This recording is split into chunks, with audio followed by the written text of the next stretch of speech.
aquí, por ejemplo, en México, la oscuridad se empieza a quitar a partir de las 6:30 de la mañana. Entonces yo le calculo que Jesucristo estaba para que orara, para que tuviera una relación, una comunión con Dios, porque no oraba 5 minutos, como muchos de nosotros, no oraba Dios bendíceme, pedí amén, no. Jesucristo oraba, hermanos, de tal manera que se sentía el poder por medio de sus apóstoles, hermanos. Cuando Jesucristo oraba, dice la palabra, es que Él derramaba sangre por sus poros. Entonces era tal la comunión que Jesús tenía con su Padre, que para eso se necesita un largo tiempo. Entonces, yo calculo hasta a lo mejor 4 o 5 de la mañana, no sé, Jesucristo estaba orando. Y dice que Él se fue a un lugar desierto. Lo que Jesús hacía, hermanos, para orar, no oraba en la cama, no oraba ahí acostado. Jesucristo, hermanos, no estaba orando, no sé, a lo mejor en el baño cuando se levantaba y eso porque le andaba de la pipí, no. Dice que él buscaba un lugar especial, un lugar desierto, o sea, un lugar donde nadie ¿cómo se llama?, le interrumpiera. Qué difícil es hoy en día, hermanos, orar, ¿verdad?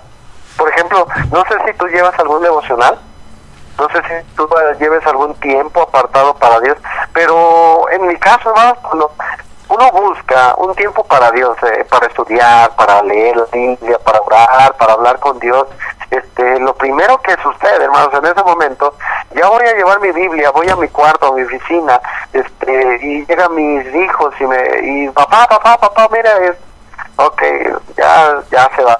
Después mi esposa, ahí esto, y después esto, o sea, siempre hay una excusa, hermanos, para detener un devocional, siempre.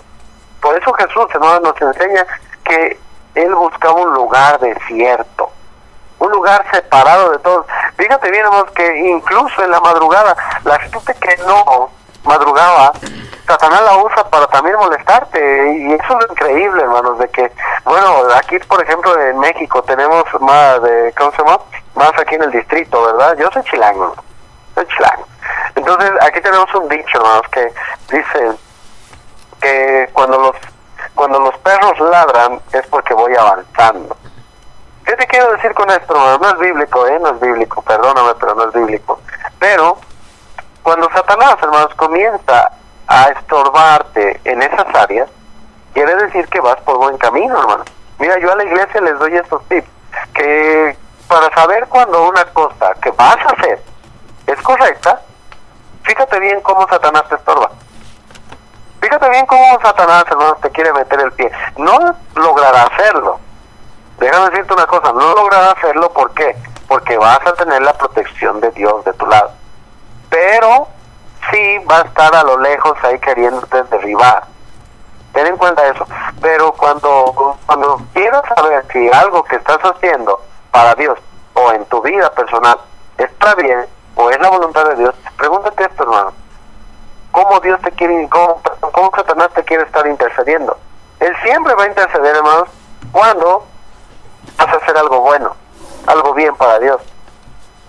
Entonces, Satanás siempre va a estar ahí molestándote, ahí hinchándote. ¿Por qué? Porque estás haciendo algo que Dios quiere que hagas. Mira, lo peor de esto, hermanos, para muchos cristianos, que no escuchan, no obedecen la voluntad de Dios, es de que aún Satanás sabe cuál es la voluntad de Dios, ¿no te fijas? Y muchos cristianos, hermanos, por ejemplo, hoy en día los jovencitos,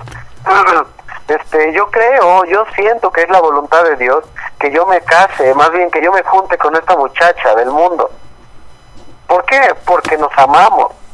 Fíjate bien, un muchacho, un joven cristiano, una jovencita cristiana no sabe la voluntad de Dios, porque no es la voluntad de Dios que tú te juntes, que te cases tal vez con una persona del mundo, No. La voluntad de Dios es de que tú te cases con una persona que tema a Dios igual que tú. Esa es la voluntad de Dios. Y Satanás la sabe. El problema, hermanos, es de que muchos cristianos la ignoramos o no la sabemos. Fíjate bien hasta dónde llega el poder de Satanás. Pero bueno, hermanos, esa es otra historia. Fíjate bien que Jesucristo, primero que nada, madrugaba. Una de sus prioridades de Jesús era orar, hermanos. Lo primero que hacía Jesús antes de comenzar a predicar el evangelio era orar muy de madrugada. ¿Y dónde? Bueno, Jesús, la palabra de Dios nos dice que él se fue a un lugar desierto, un lugar, hermanos, en el cual no había nadie que te molestara. En este caso, hermanos, busca un lugar, no te estoy diciendo, ay, vete ahí al cerro, no. Si puedes, qué mejor, hermanos, es muy hermoso cuando tú ves un amanecer, hermano. Pero si no puedes, hermanos, vete a la sala, vete al, no sé, un lugar en el cual tú digas, tampoco molesto a los que duermen, ¿verdad? Pero sí puedo tener una buena comunión con Dios. Personalmente, hermanos, he descubierto que la única manera de levantarse temprano con regularidad es irse a la cama temprano con regularidad.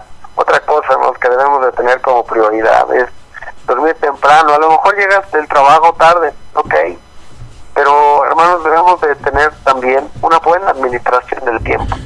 ¿Para qué, hermanos? Para poderle dedicar el tiempo a Dios. ¿Qué más hacía Jesús, hermanos? ¿Qué otra prioridad tenía Jesucristo? Bueno, prioridad número 1 que Jesús tenía era orar a Dios. Esa es la primer prioridad que el cristiano debe de tener en su día diario, al comenzar cada día, hermanos. Para terminar un día en victoria, es necesario comenzar un día en oración. La segunda prioridad que tenía Jesús era proclamar el reino de su Padre. La palabra de Dios, hermanos, fíjate bien, en el versículo 38 nos dice, Él les dijo, vamos a los lugares vecinos para que predique también allí, porque para esto he venido. El mensaje que predicó era la buena noticia acerca del reino de Dios y la necesidad de que la gente se arrepintiera y creyera las buenas nuevas.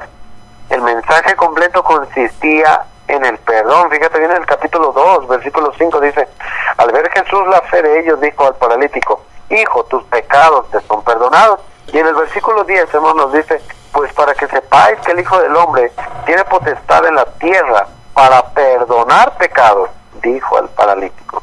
¿Cuál era el objetivo de Jesús en su predicación, en la proclamación del reino, hermanos? Era el perdonar los pecados.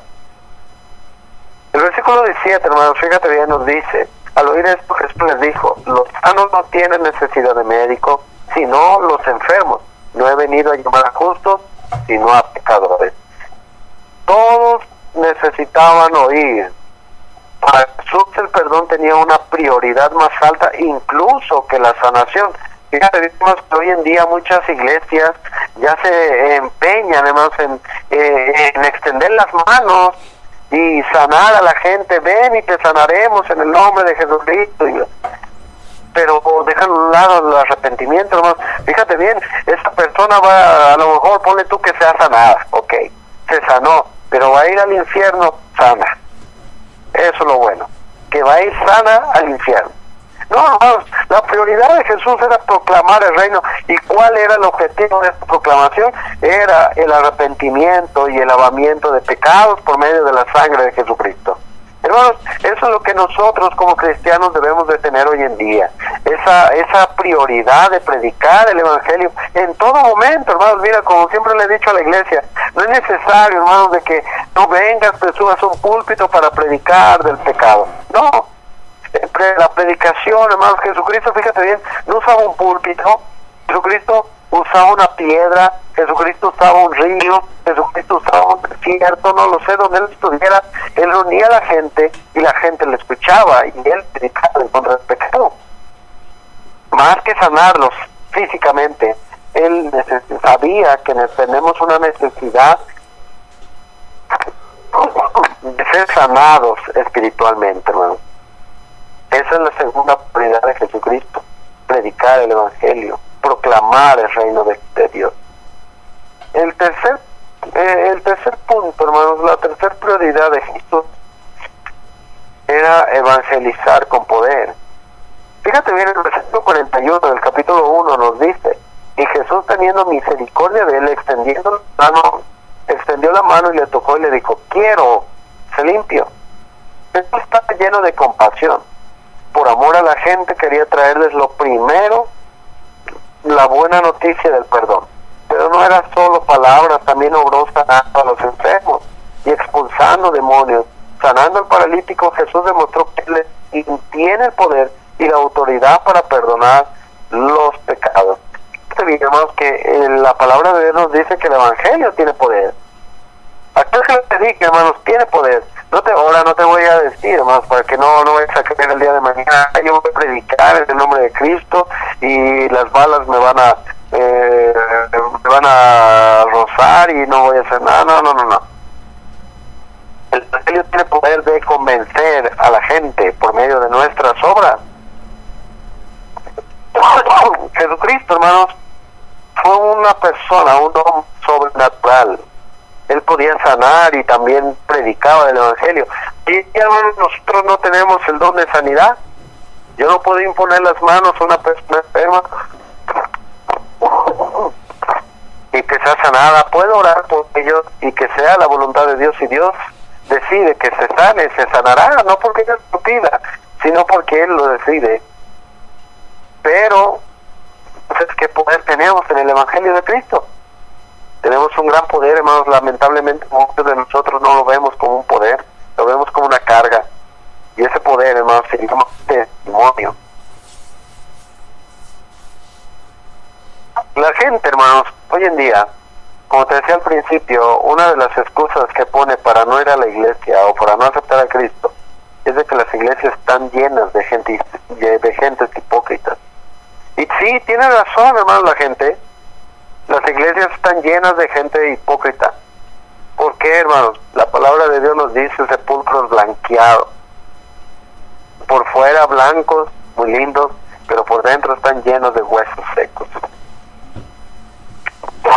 Lamentablemente, hermanos, hay muchos cristianos, los cuales estamos en la iglesia y aleluya, amén, y mujeres, por ejemplo, falda larga, bien vestidas, y entre semana, hermanos, en la calle, en la casa, las ves empantalonadas, minifalda, con su top, todas despeinadas, no despeinadas, pero sí, ¿cómo se llama? Con peinados así ostentosos, etcétera.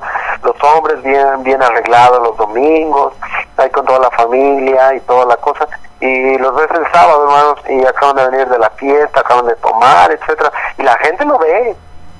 La gente está viéndote, hermanos, hermanas, dice la palabra de Dios, somos cartas abiertas.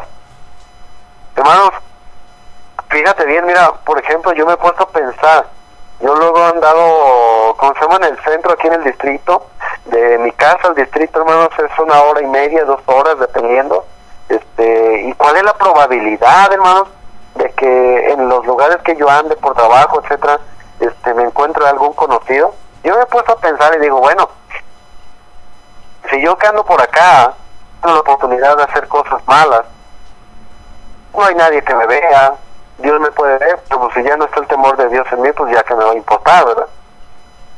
Pero no es que lo haga, hermanos, no van a pensar, pero yo me pongo a pensar, ¿cómo le hará la gente, los cristianos que dicen esto?